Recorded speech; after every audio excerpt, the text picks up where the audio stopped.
இதற்காக நாம் தமிழர் கட்சியினர் உங்களுக்கு கொலை மிரட்டல் விடுக்கிறாங்க. 6000 கொடுத்தது உங்க பணத்து பணம் கொடுத்தா போதுமானு கேட்டா அப்ப இவர் என்ன கொடுக்க சொல்றாரு? இவர் என்ன அரசியல் பேசுறாரு? இது ரொம்ப அயோக்கியமான அரசியல் இருக்கு. அப்படி பார்த்தப்ப நீங்க யார்கிட்ட வசூல் பண்றீங்க? வசூல் பண்றது பணத்துமுறா?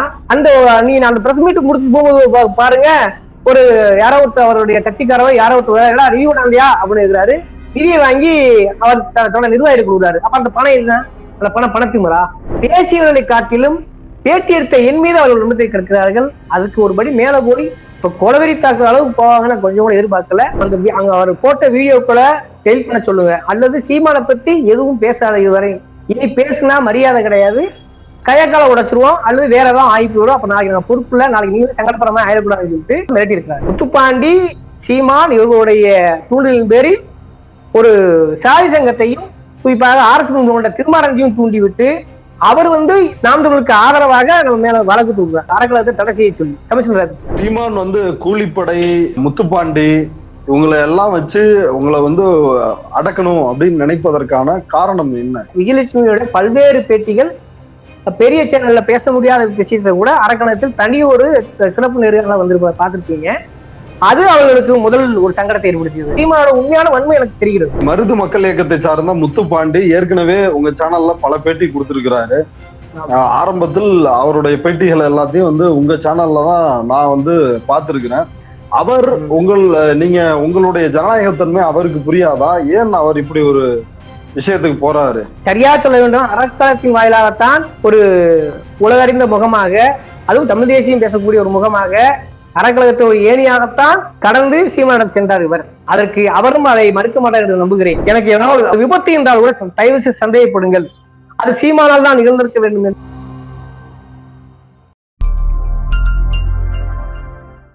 ட்ரைப்ஸ் பார்வையாளர்களுக்கு வணக்கம். இன்று நம்மோடு அறக்கழகம் ஊடகத்தின் ஆசிரியர், நெறியாளர் தோழர் தவம் அவர்கள் நம்மோடு இணைந்துள்ளார். வாருங்கள், அவரோடு பேசலாம்.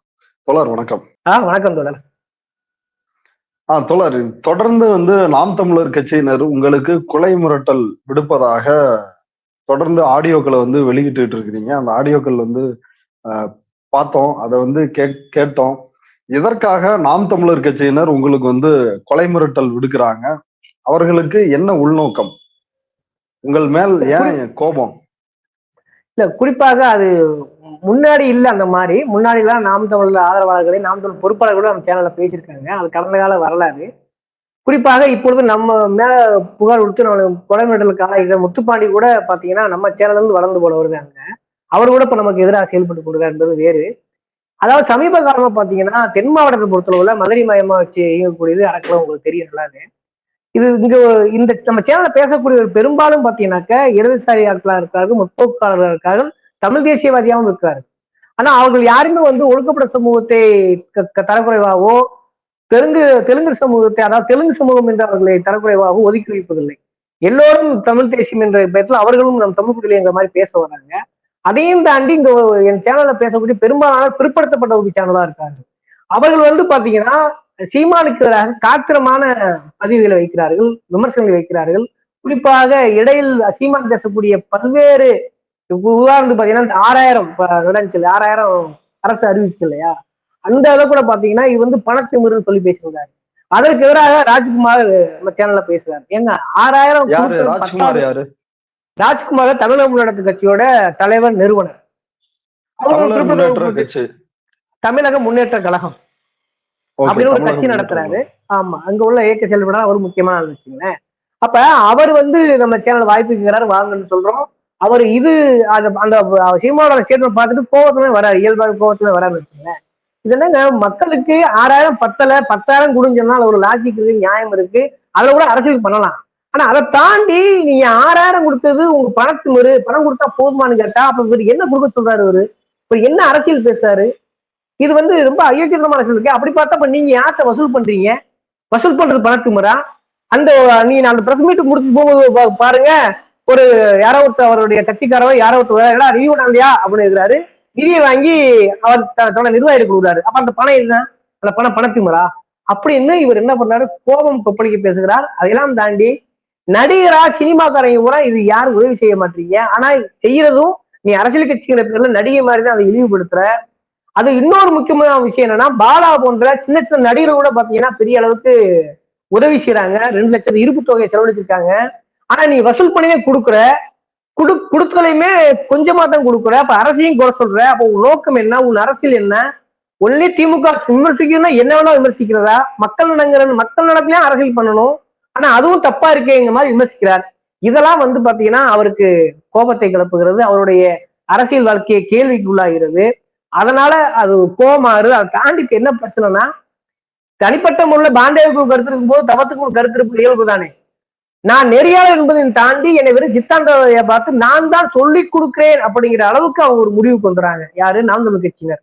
அப்ப பேசியவர்களை காட்டிலும் பேட்டி எடுத்த என் மீது அவர்கள் நிமிடத்தை கற்கிறார்கள். அதுக்கு ஒருபடி மேல போய் இப்ப கொலவெறி தாக்குற அளவுக்கு போவாங்கன்னு கொஞ்சம் கூட எதிர்பார்க்கல. இதற்கு எதிராக புகார் கொடுத்துக்கிறேன் என்று காலையில மதுரையை சேர்ந்த பல்வேறு இயக்க செயல்பாட்டாளர்கள் கிட்டத்தட்ட ஒரு 70க்கும் மேற்பட்ட நபர்கள் வந்திருந்தார்கள். நான் இவ்வளவு பேர் வருவான் எதிர்பார்க்கவில்லை. இந்த தருணத்துல அவங்களுக்கு ஊடகத்திற்காக பெரிய நன்றியை சொல்கிற கடமைப்பட்டுக்கிறேன். மூத்த வழக்கறிஞர்கள், இயக்க தமிழ் தேசிய செயல்பாட்டாளர்கள், சமூக தலைவர்களும் வந்திருந்தாங்க. முக்கியமா அவங்களாம் நமக்கு ஆதரவு கொடுத்துருக்காங்க. பணிவோட அந்த கனிவோட பாத்தீங்கன்னா நம்மளுடைய அந்த கோரிக்கையும் பரிசீலனை சொல்லிருக்காங்க. ஆக்ஷன் எடுப்பாங்க நம்புறேன். இப்ப உங்களுக்கு யார் மிரட்டல் விடுக்கின்ற அந்த நபர் யாரு? ஏன்னா நீங்க இப்ப மதுரை கமிஷனரிடம் உங்களுக்கு வர்ற கொலை மிரட்டல் தொடர்பா புகார் கொடுத்திருக்கிறீங்க. அந்த புகார்ல சீமான், திருமாரஞ்சி, முத்துப்பாண்டே இவங்க பேரெல்லாம் குறிப்பிட்டிருக்கிறீங்க. ஆனா இதற்கு முன்னதாக நீங்க உங்களுடைய யூடியூப் சேனலை தடை செய்யணும் அப்படின்னு தென்னிந்திய ஃபார்வர்ட் பிளாக் திருமாரஞ்சி அமைப்பை சார்ந்தவர்கள் உங்க மேல புகார் கொடுத்திருந்தாங்க. என்ன இது? என்ன முரண்பாடு இதுல? அதான் இப்ப என்ன உதாரணத்துக்கு நம்ம சேனல் பெரும்பாலும் முற்போக்காளர்கள் இடதுசாரிகள் அதிகம் பேச வச்சுக்குமே. இதை பார்த்து பிஜேபி கட்சியினரோ அல்லது வலதுசாரியாக RSS பின்புலம் கொண்ட திருமாரஞ்சி கோவப்படுவதோ ஒரு லாஜிக்கு நியாயம் இருக்கு. ஆனா நாம் தமிழர் சீமானும் நாம் தமிழும் கோவப்படுவதோ எனக்கு என்னன்னு புரியல. அதை தாண்டி இதுல என்னென்ன, அதாவது இதுக்கு முன்னாடி பிஜேபியோட பிடிஎம் சீமான் அப்படி சொல்லிக்கிட்டு இருந்தாங்க. அதுதான் விமர்சனமா இருக்குன்னு நம்ம நினைச்சோம். ஆனா களத்துல லோக்கல் அரசியல பார்த்தா அதிர்ச்சியான தகவல்கள், எனக்கு சொந்த அனுபவத்தில் உள்ள தகவலா இருக்கு எல்லாமே.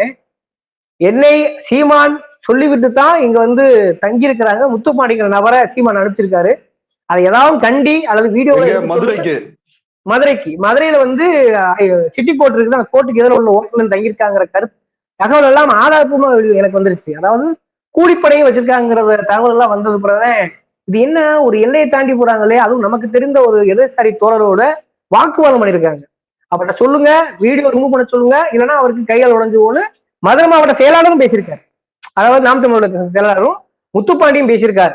இது எங்களுக்கு ஆதாரபூர்வமா வந்த மதுரை மாவட்ட செயலாளர் யாரு? நாம் தமிழர் சிவானந்தம்ங்கிற ஒரு நபர். ஓகே. அவரும் சொல்லும் போது அப்ப இது சீரியஸா இருக்கு.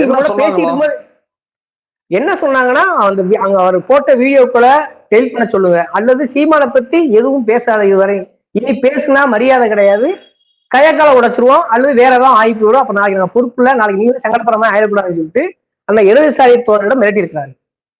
இது நம்ம காதுக்கு வருது ஒரு நேரடியாக ஆதாரப்பூர்வம் வரும்போது. ஆக அது என்னடா கொஞ்சம் எல்லையை தாண்டுறமா இருக்கே, அவங்களும் விமர்சிப்பாங்க நம்மளும் விமர்சிப்பாங்க கடந்து போகலான்னு பார்த்தா இது கொலவெறி தாக்குற அளவுக்கு போயிருக்குன்னா சீமானின் பேரு தான் நடந்துக்கிறது உலகம் உறுதியாகுது.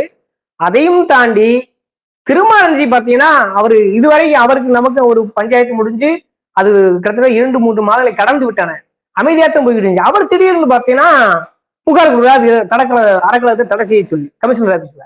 இவர் என்னடா வராருன்னு பத்தி கொஞ்சம் விசாரிச்சு பார்த்தோம்னா, முத்துப்பாண்டி சீமான் இவர்களுடைய தூண்டலின் பேரில் ஒரு சாதி சங்கத்தையும் குறிப்பாக RSS கொண்ட திருமாரஞ்சியும் தூண்டிவிட்டு அவர் நாம் தமிழுக்கு ஆதரவாக நம்ம மேல வழக்கு தூக்குறார். அப்ப இது என்ன எப்படி புரிஞ்சுக்கிறது? தமிழ் தேசியம் என்றாலே அது வலதுசாரித்தனத்திற்கும் பிஜேபி கட்சிக்கும் RSSக்கும் எது என்று நாம் பேசிக் கொண்டிருக்கிறோம். பொது பிம்பத்தில் அப்படித்தான் இருக்கிறது, தம்பிகளை அப்படித்தான் நம்பி கொண்டிருக்கிறார்கள். ஆனா லோக்கல் அரசியல பார்த்தோம்னா, மதுரைக்குள் நடக்கிற ஒரு அரசியல பார்த்தோம்னா, ஒரு தனிநபரை தாக்குவதற்காக தம்பிகளும் சங்கிகளும் குறிப்பாக முத்துப்பாண்டியும் திருமாரஞ்சியும் சீமானும் கைகொடுப்பதை எப்படி பார்க்கிறது? அது என் சொந்த அனுபவத்துக்கு சொல்றேங்க, வெளியே விமர்சிக்கிறது வேற, சொந்த அனுபவத்துக்கு பார்க்கிற பொழுது இது ஒரு அபாயகரமான அரசியலாகவும் தெரிகிறது. அதையும் தாண்டி ஒரு நெறியாளர் இருக்கக்கூடிய எண்ணெயை கொலவெறி தாக்குதலும் சொல்றார் என்றால், அதுவும் அதிகாரம் ஒரு கவுன்சிலர் அதிகாரத்தை கூட கையில் இல்லாத இவர்கள் செய்கிறார் என்றால், நாளை ஒரு கவுன்சிலர் ஆகிவிட்டால் என்ன செய்கிறார்கள் என்கிற உண்மையிலே அச்சம் ஏற்படுகிறது. அதனால்தான் இதை ஒரு ஜனநாயக அடிப்படையில் தமிழகத்தில் குறைஞ்சபட்சம் நம்ம அந்த நடைமுறை இருப்பாங்க நம்பிக்கை அடிப்படையில நம்ம பொதுவாக நம்ம ஆதரவு சக்திலாம் கூட்டிட்டு போய் இன்னைக்கு புகார் செஞ்சிருக்கோம். ஓகே, கமிஷனர் என்ன சொன்னாரு உங்களுடைய புகாரை பார்த்துட்டு? கமிஷனர் உண்மையிலே போய் பார்த்த உடனே ஒரு 10 பேர் தான் உள்ள விட்டாங்க. உட்காந்து பேசணும். அவரு எதுவுமே கேட்கல. ஆரம்பத்துல இருந்து கடைசி வரை பரிசு முடிச்சாரு. எங்களுக்கு அதுவே ஒரு முதல்ல திருப்தியா இருந்துச்சு. வாங்கி சரி பாக்குறோம், போயிட்டு வாங்க, கண்டிப்பா ஆக்ஷன் எடுக்கிறோம் அப்படின்னு சொல்லுவது வழக்கம். ஆனா இவர் என்னன்னா, நாங்க கொடுத்த போன் நம்பர், என்ன விஷயம், யார் கவர்மெண்ட் எடுத்தோன்னு கேட்டாரு. அப்புறம் ராஜ்குமார் பாதிக்கப்பட்டவர், ராஜ்குமாருக்கும் கொலை மிரட்டலா இருந்தது. அந்த சேனல்ல பேசினவர், அவர் ஒரு புகார் மனு கொடுத்தாரு. நம்ம தான் முழுசா 3 பக்கம் இதையும் படிச்சு முடிச்சுட்டு, அவரையும் படிச்சு முடிச்சுட்டு கொஞ்சம் நம்பிக்கையா நடந்து கொண்டார். உண்மை சொல்ல வேண்டும், நம்பிக்கையா நடந்து கொண்டார். நிச்சயமா ஆக்ஷன் எடுக்கிறீங்க. நீங்க இவ்வளவு பேரு ஒரு புகார் மனுங்கிறது ஒரு 10 பேர் வந்து கொடுத்தா அல்லது 5 பேர் கொடுத்தா ஒரு ஆதரவு சக்தியா கூட்டிடுறாங்க. நீங்க 50, 60, 70 பேர் வந்திருக்கீங்க. நிச்சயமா இதை ஏதோ ஒரு சீரியஸ் நம்புறோம். நான் கண்டிப்பா ஆக்ஷன் எடுக்கணும்னு சொல்லியிருக்காங்க. அதனால் ஆக்ஷன் எடுப்பார்கள். எனக்கும் தகுந்த பாதுகாப்பு கிடைக்கும் நம்புகிறேன். இப்போ உங்களுக்கு பாதுகாப்பு கோரி இருக்கிறீங்களா? பாதுகாப்பு சொல்லியிருக்கேன். ஆனா எனக்கு என்னன்னா ஒரு நம்பிக்கை, இப்போதைக்கு நம்மளுக்கு பாதுகாப்பு தேவையில்லை. இதுக்கு மேலேயும் ஏதாவது மிரட்டல் வந்தால் பாதுகாப்பு வழங்க சொல்லி கெடுத்து ஆகணும்னு நான் நினைக்கிறேன். முதல்வரோட தணிக்கையாளருக்கு கூட அவர் பிரிவு கூட ஒரு மனுவை கொடுக்கலாம்ன்ற ஒரு யோசனை இருக்கிறது. இதற்கு மேலும் வந்தால் வராது என்று நான் நம்புகிறேன். இப்படியே அவர்களும் கருத்தியாக கடந்து விட்டால் நாம் கடந்துவதில் ஒன்றும் குழப்பம் இல்லை. ஆனால் ஒருபோதும் சீமானை விமர்சிப்பதில் நம் பின்வாங்க போவதை ஏன் சொல்றேன்னா, ஒரு ஊடகம் என்பது அதுதானே. அவர் சொல்றாரு, அவருக்கு எதிரான கருத்துக்களை முன்வைத்த சீமான ஒரு மோசமான பிரிவில் இருந்து முன்வைத்த மாரிதாசுக்கு கருத்துரிமை இருக்கிறது. அதுவே கரிகாலன் பாதிக்கப்பட்டால் அவர்களுக்கு அந்த கருத்துரிமைக்கு பற்றி சீமான் பேச மாட்டேங்கிறார். அப்ப கருத்துரிமை பற்றி எதிராளியாக வலதுசாரியாக இருக்கக்கூடிய விவசாயிகளை பாவிகள் என்று சொல்லக்கூடிய அவர்களுக்கு கருத்துரிமையை பாதுகாக்கிற சீமான் நம்மை போன்றவர்களுக்கு ஏன் கொடுக்க மாட்டார்கள் என்பதுதான் ஒரு பெரிய கேள்வியா இருக்கிறது. அதனால் அவர்கள் கடப்பார்கள் என்று நம்புகிறேன். கடக்காவில்லா அடுத்த கட்ட நடவடிக்கை எடுத்தாங்க வழியில். நீங்க ஒரு ஜனநாயக சக்தியா ஜனநாயக ரீதியில் பேசக்கூடிய எல்லோரையும் தான் உங்க சேனல்ல வந்து பேட்டி எடுத்து வெளியிடுறீங்க. இப்ப எத்தனையோ பேர் இருந்தாலும் ஏன் குறிப்பா வந்து சீமான் உங்களை டார்கெட் பண்றாரு? அதுக்கு என்ன காரணம்? ஓகே, முக்கியமான கேள்வி. நான் நினைக்கிறேன் சீமான் வந்து கூலிப்படை, முத்துப்பாண்டி இவங்களை எல்லாம் வச்சு உங்களை வந்து அடக்கணும் அப்படின்னு நினைப்பதற்கான காரணம் என்ன? முக்கியமான கேள்வி இது. இந்த கேள்விக்குத்தான் சீமான் என்னை ஏன் தாக்கல் செய்யறாங்கிறதுக்கான முக்கியமான காரணம் பார்வையாளர் அறிவியலாளர்கள் நம்புகிறேன். குறிப்பாக விஜயலட்சுமி பற்றி கேள்விப்பட்டிருப்பீங்க. விஜயலட்சுமியோட பல்வேறு பேட்டிகள் பெரிய சேனல்ல பேச முடியாத விஷயத்தை கூட அரக்கணத்தில் தனி ஒரு சிறப்பு நேர்காணல வந்து பார்த்திருப்பீங்க. அது அவர்களுக்கு முதல் ஒரு சங்கடத்தை ஏற்படுத்தியது. 2வது, தென் தமிழகத்தை பொறுத்தளவுல சாரிய மோதல் இல்லாமல், சாரிய பாகுபாடுகள் இல்லாமல் பிற்படுத்தப்பட்ட வகுப்பை சார்ந்தவர்கள், பச்சையாக சொல்ல வேண்டுமானால் முக்குளத்துறை சார்ந்த, முக்குள சமூகத்தை சார்ந்த மிக முக்கியமான தலைவர்கள், முற்போக்கா பேசக்கூடியவர்களை, ஒடுக்கப்பட்ட ஜாதியை எதிராக பாவிக்காதவர்களை நம் சேனலில் அதிகமா அனுமதிக்கணும். அவர்கள் காத்திரமாக சீமானை எதிர்த்து பதிவு செய்தார்கள். குறிப்பாக அதில் மிக முக்கியமானவர் பசுவன் பாண்டியன். அவர் வந்து திராவிட செயல்பாடுகள் இருந்தாலும் கூட அவருக்கு ஒரு முகம் இருக்குல்ல. பசுவன் பாண்டியன் என்றாலே ஒரு முக்கியத்துவ அடையாளம் இருப்பதால் அவர் பேசுவது தென் தமிழகத்தில் அதிகமாக வைரல் ஆகிறது. சீமானுக்கு ஒரு தலைவலி ஏற்படுத்துகிறது, சரியாக சொல்ல வேண்டுமானால். அதே போல் ராஜ்குமார் சமீபத்தில் பேசி அவர் வளர்ந்து வருகிறார். அவர் பேசுவதும் சிக்கலை ஏற்படுத்துகிறது. அதையும் தாண்டி மருதசேனை ஆதிநாராயணன் என்பவர் தொடர்ந்து பேசுகிறார். அவர் வந்து தென் தமிழகத்தோட மிக முக்கியமான எல்லா சமூகத்தோட, அந்த சமூகத்தோட மிக முக்கியமான பிரதிநிதியாக கருதப்படுகிறார். அவர் பேசுவதுதான் இவர்களுக்கு பெரிய தலைவலியாக மாறுகிறது. அது மட்டும் இல்லாம அவர் என்ன செய்கிறார் என்றால், சீமான் ஒரு பிழைப்புவாதி, ஒரு ஏமாற்று பேர்வெளி. அது மட்டும் இல்லாம இந்த குடிதேசியல் அரசியல் பேசுவதற்கே லாயக்கில்லாதவர்.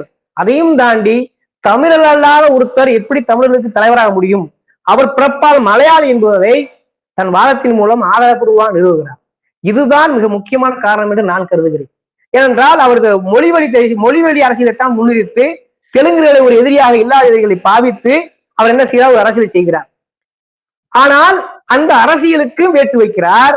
அவர் அருந்ததி மக்களை பூர்வ புலிகளாக ஏற்றுக்கொள்கிறார். ஆதிநாராயணன் அவர்கள் அவரோடு இணக்கமா இருக்கிறார். தேவேந்திர குலவேளாளரோடு மிக நெருக்கமா இருக்கிறார். ஒடுக்கப்பட்ட சமூகத்தோடு எப்பொழுதுமே இறக்கத்தை விரும்புகிறார். ஆனால் சமூக நீதி அடிப்படையில் எல்லா சாதிகளுக்கான இடஒதுக்கீடு முக்கியம் என்பது போல் அகமுடையர் சமூகத்துக்கும் இடஒதுக்கீடுகள் முக்கியம் என்பதும் தெளிவாக இருக்கிறார். ஆனால் இந்த அரசியலை தாண்டி சீமான் இதெல்லாம் முழு அயோக்கியத்தனம் செய்கிறார். எல்லா சாதிகளையும் ஏமாத்துகிறார். அதையெல்லாம் தாண்டி எல்லா சாதி சங்கங்களின் தலைவராக பார்க்கிறார். அதுவும் தமிழராக ஒரு தமிழர் அல்லாத ஒருத்தர் இப்படி செய்கிறார். ஏனென்றால் நாம் தமிழரோட ஏற்றுக்கொள்ளலாம். ஆனால் இவர் தமிழால ஒருத்தர் மற்ற இங்க உள்ள பூர்வக்குடிகளை எதிரியாக தெலுங்குலா சித்தரிப்பது அயோக்கியத்தனம். அதனால் நான் ஒருபோதும் விடப்போவதில்லை என்பதை எல்லா பதிவுகளெல்லாம் காக்கிரமாக பதிவு செய்கிறார். இதுதான் சீமானுக்கு மிகப்பெரிய அவர் மீது உள்ள வன்மத்தை காட்டிலும் அதை பேட்டி எடுக்கிற என் மீதும் அவருக்கு வன்மமாத்துகிறது.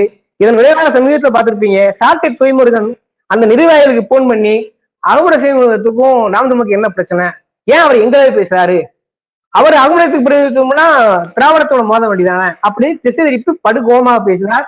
அந்த ஆடியோவையும் அறக்கழகம் வெளியிட்டது. இப்ப சொல்லுங்க, உச்சபட்சத்துக்கு போயிட்டார் சீமான். இது யாரா தலைவலியா இருக்கிறான்? ஆரம்பத்துல அவருக்கு உண்மையை சொல்ல வேண்டுமானால் ஆரம்ப காலகட்டங்களில் சீமானுக்கு ஆதரவாக அவருடைய கருத்துக்களையும் ஜனநாயகப்படி பதிவு செய்யறதா அறக்கழகம். ஆனால் அவருடைய அரசியல் போக்கு போக போக தனிப்பட்ட முறையில் எனக்கும் விமர்சனம் இருக்கிறது. பாண்டியருக்கு ஒரு கருத்து இருக்கும் போது தவத்துக்கு ஒரு கருத்து இருக்க கூடாதா? ஆனா அதையெல்லாம் தாண்டி நான் நெறியலாக இருக்கும் பொழுது எல்லோருக்கும் எதிரான கேள்வி தான் இதுவரை வைத்து வந்திருக்கு. அதற்கு கடந்த கால பேட்டிகளை சாட்சி. ஆனால் மருதிசேனை ஆதிநாராயணன் அவர்கள் இவ்வாறு கடுமையான விமர்சனங்களை முன்வைக்கும் பொழுது அவருடைய குடிதேசிய அரசியல் பாதிப்புக்குள்ளாகிறது. அவர் சாதி வழி பேசக்கூடிய தமிழ் தேசியத்துக்கு பாதிப்புக்காகிறது. அதுவும் அவர் தமிழர் அல்லாதவர் என்று சொல்லுகிற பொழுது சீமான் உச்சகட்ட வன்மத்துக்கு போகிறார். பதிவு செய்வதை பேட்டியை தாண்டி பேட்டி எடுப்பவர் மீது அவர்கள் வன்மம் திரும்புகிறது.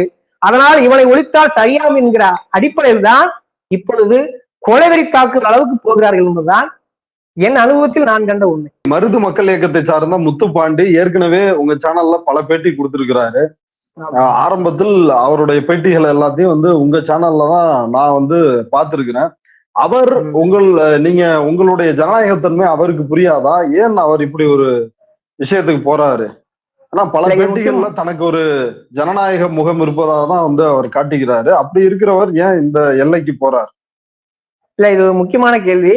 பதில் சொல்லித்தான் ஆக வேண்டும். அவருக்கு நேரடியாக பதில் சொல்ல வேண்டிய நேரத்தில் பண்ணது இருக்கிறேன். அதாவது சரியா சொல்ல வேண்டும், அறக்கழகத்தின் வாயிலாகத்தான் ஒரு உலகறிந்த முகமாக, அதுவும் தமிழ் தேசியம் பேசக்கூடிய ஒரு முகமாக, அறக்கழகத்தை ஒரு ஏணியாகத்தான் கடந்து சீமானிடம் சென்றார் இவர். அதற்கு அவரும் அதை மறுக்க மாட்டார் என்று நம்புகிறேன். ஆனால் அப்படி இருந்த நபர் கொஞ்சம் கொஞ்சமாக அவரு பிழைப்புவாதியாக மாறி சீமானுக்கு விசுவாசம் காட்டுவதே மிக முக்கியமான வேலையாக இருப்பதால், ஏனென்றால் அவரு பின்னாடி பாத்தீங்கன்னா மேக்சிமம் யாரும் இல்லை. அவர் இயக்கம் பேர் வச்சுக்காத தவிர அவருக்கு பின்னாடி ஒரு பெரிய கூட்டம் இல்லை. அப்ப கூட்டம் வைத்திருக்கிற சீமான் இவருக்கு ஆதரவு வரும்போது அவருக்கு அது சாதகமா இருக்கிறது. அவருக்கு ஒரு அரசியல் பிம்பம் கிடைக்கிறது. அப்ப ஏதோ ஒரு வேளையில் அவருக்கு சாதகமான அரசியல் செய்ய வேண்டிய கட்டாயம் ஏற்படுகிறது. அதனால் சீமானுக்கு விசுவாசம் காட்ட வளர்த்து விட்ட எங்களை போன்றவர்களையே அவர் எதிரியாக பாவித்து, இன்னும் சரியா சொல்ல வேண்டுமானால் கூலிப்படையை வைத்து தாக்குகிற அளவுக்கு அவர் முற்படுவார் நான் கொஞ்சம் கூட நம்பவில்லை. நான் அவரை ஒருபோதும் நான் சேனல்ல அவரை மட்டும் தனிப்பட முடியும் எந்த நேரம் விமர்சித்தது கிடையாது. இவரே இப்படியான ஒரு மனிதனை மாற்றும் பொழுது சீமானோட உண்மையான வன்மை எனக்கு தெரிகிறது. அதனால்தான் எனக்கு ஏதாவது ஒன்று என்றால் நான் திரும்ப அதுல புகார் மிக முக்கியமான விஷயத்தை குறிப்பிட்டிருக்கிறேன். எனக்கு ஏதாவது ஒரு ஆக்சிஜன் என்றால் கூட, அந்த விபத்து என்றால் கூட தயவு செய்து சந்தேகப்படுங்கள், அது சீமானால் தான் நிகழ்ந்திருக்க வேண்டும் என்று இது மிக சொல்லவில்லை தோழரே. மிக முக்கியமா சொல்ல, இது மிக சொல்லவில்லை, அனுபவத்தில் சொல்கிறேன். ஏனென்றால் ஒரு 2 நாளைக்கு முன்னாடி ஒரு போன் பண்றாரு, உங்க சேனலுக்கு ஒரு விளம்பரம் தரணும் அப்படிங்கிறாரு. அப்படியா, சரி சேனலுக்கு விளம்பரம் தரனா இதுல சரிதான், நம்ம ஓகே வாங்கன்னு சொல்லிட்டு உடனே நீங்க எனக்கு உங்க இதை அனுப்புங்க, லொகேஷன் அனுப்புங்கன்றாங்க. லொகேஷனையும் அனுப்புறது உள்ள போனா அதுல போய் பார்த்தா அதுல நாம் தமிழ் சம்பந்தமா சிம்பிள் இருக்குது. ஆஹா, அப்ப இவங்கதான் அப்படின்ட்டு முடிவு பண்றோம். அப்ப ஒருவேளை நான் வர சொல்லியிருந்தால் தாக்குதல் உள்ளாயிருப்பேன், அதுல எந்த மாற்றுக்கிறது கிடையாது. அதை செய்தவர் முக்கியமா பாத்தீங்கன்னா மதுரை செல்வம். இப்போ நான் உங்கள்கிட்ட முதல் முறையாக உடைக்கிறேன் இந்த விஷயத்த. அவரோட ஆடியோ கூட நான் இதுவரை வெளியிட்டது இல்லை. அவர் தான் உங்களுக்கு போன் பண்ணி மதுரை செல்வமே இப்படி கேக்குறாரு. ஆமா, அவர் மதுரை செல்வத்துக்கு நண்பரா என்னன்னு தெரியல. ஆனா அவருடைய அந்த ப்ரொஃபைல் பிக்சர்ல மதுரை செல்வம் அப்படியே வந்துருச்சு. பார்த்த உடனே நான் அலாட் ஆயிட்டேன், ஆகா இது வேற சிக்கல். அப்புறம் அவரே லைன்ல வர்றாரு. இந்த மதுரை செல்வம் தான் விஜயலட்சுமிக்கும் சீமானுக்கும் இடையில செய்தி பரிமாற்ற வேலைகளை பார்த்தவர். விஜயலட்சுமிக்கு தொடர்ந்து சீமான் இருந்து பணம் வாங்கி கொடுத்தவர் இல்லையா? அந்த வழக்குல முக்கியமான அவர்தான் மையப்புள்ளி சாட்சியாளர் வச்சுங்களேன். ஆனால் அவர் என்னை உண்மை சொல்லா ஒரு இணக்கமா தான் அணுகினார். ஒரு பெரிய அளவுல வேற மாதிரி எதுவும் பேசல. ஆனால் பேச்சின் முதல்ல பேச்சுக்கும் இப்பொழுது பேசக்கூடிய பேச்சுக்கும் ஒரு இணக்கம் தாண்டி ஒரு எச்சரிப்பு வந்தது. அதாவது நீங்க தயவு செய்து இனிமேல் சீமான் பத்தி போடாதீங்க, எதுக்கு தேவையான போட்டுக்கிட்டு இருக்கீங்க, நமக்கும் உங்களுக்கு என்ன பிரச்சனை, போட்டேன்னா நல்லா இருக்காது, பின்னாடி நாளைக்கு உங்க வீட்டுக்கு ஆள் வர மாதிரி இப்படி பேசிட்டு போற போக்குள்ளே மிரட்ட ஆரம்பிச்சாரு. அப்ப சரி, அப்ப நானுமே இங்க பாருங்க, இப்பயும் சொல்றேன் எப்பயும் சொல்றேன், உங்கள் ஊடகத்தின் வாயிலாகவும் சொல்றேன், சீமானை விமர்சிப்பு என்பதுதான் ஊடக அறம். அது எந்த ஊடகம் விமர்சித்து விமர்சனத்துக்கு எதிர்க்கத்து சொல்லுங்க, அல்லது உங்களுக்கு வாங்க உங்களுக்கான இருக்கை உறுதி செய்யப்படும். இப்ப கூட சொல்றேன், உங்க பொறுப்பாளர் யாரா பேச சொல்லுங்க. நீங்க அரசியல் வல்லமையாளர்கள் தானே, நல்ல கருத்தாளர்கள் தானே, வாதமிடுவோம் வாங்க, அப்படி நீங்க கூட ரெக்கார்டு பண்ணுங்க, நான் ரெக்கார்டு பண்றேன், அப்படி போடுவோம்னு சொல்றேன். ஆனா அதுக்கு தயாராக இல்லை. அதையும் தாண்டி இப்ப இந்த அளவுக்கு வரும்போது முக்கியமான பிரமுகர்களா என்னுடைய காதுக்கு நேரடியா அவர்களே மிரட்டும் துணிக்கு வரும்பொழுது, நேற்றைக்கு பாத்தீங்கன்னா மதிவானன் ஒரு நபர் பேசினார். முதல்ல சாப்பிட்டா ஆரம்பிக்கிறார், போக போக நீங்க பண்றது சரியில்லை, முக்கோண சமூகத்துக்குள்ள சண்டை பாக்குறீங்க அப்படிங்கிற. அப்ப இது தொடர்ந்து இந்த சாதி முக்குளத்தோழர்கள் நம்ம சேனல்ல பேசுறதா அவங்களுக்கு பிரச்சனையா இருக்கிறத புரியுது. அதையும் தாண்டி சொந்த சாதிக்காரர்களை வைத்தே பச்சையா சொல்ல வேண்டுமா, அவங்களை வைத்தே எல்லாரும் மிரட்ட வருகிறாரு. ராஜ்குமாரே அப்படித்தான் மிரட்டுறாங்க, அந்தந்த சாதிக்காரர்களை வைத்தே. அப்ப இது அவர்கள் குடிவரி தேசியங்கிறது அறக்கழகத்தால் ஏதோ ஒரு வகையில் அது தடையா இருக்கிறது. சீமானுடைய அரசியல் கேள்வியை குறைஞ்சபட்சம் தென் மாவட்டங்களில் ஒரு கேள்விக்குள்ளாகிறது. இதெல்லாம் சேர்ந்துதான் அவர் எப்பவுமே வாய்ச்சோடாக பேசுவார், கடந்து வர நினைச்சுட்டு இருந்தோம். ஆனா இதெல்லாம் சேர்ந்து அவர் ஒரு உண்மை, அதாவது வன்மத்துல உச்சத்துக்கு போயிட்டாரு. அதனாலதான் இப்ப இந்த கொலவெறி தாக்குதல் இப்ப நாமளும் புகார் கொடுக்க வேண்டிய அளவுக்கு இருக்கிறது என்பதுதான் இப்பொழுது என்ன அனுபவத்தில் இப்பொழுது சாட்சியாக நான் சொல்றேன். காவல்துறையில இது தொடர்பா புகார் கொடுத்திருக்கிறீங்க. ஜனநாயக சக்திகள், ஊடகவியலாளர்கள் எல்லாரும் உங்க பின்னாடி கட்டாயம் அணிதிரள்வாங்க. சீமான் அவர்களுடைய இந்த போக்குன்றது ஒரு வன்மையான கண்டனத்திற்குரியது. இவ்வளவு நேரம் எங்களுடைய ஊடகத்திற்காக நேரத்தை ஒதுக்கி இந்த பிரச்சனைகள் குறித்து விரிவாக பேசுனதுக்கு மிக்க நன்றி தோழர். ரொம்ப நன்றி.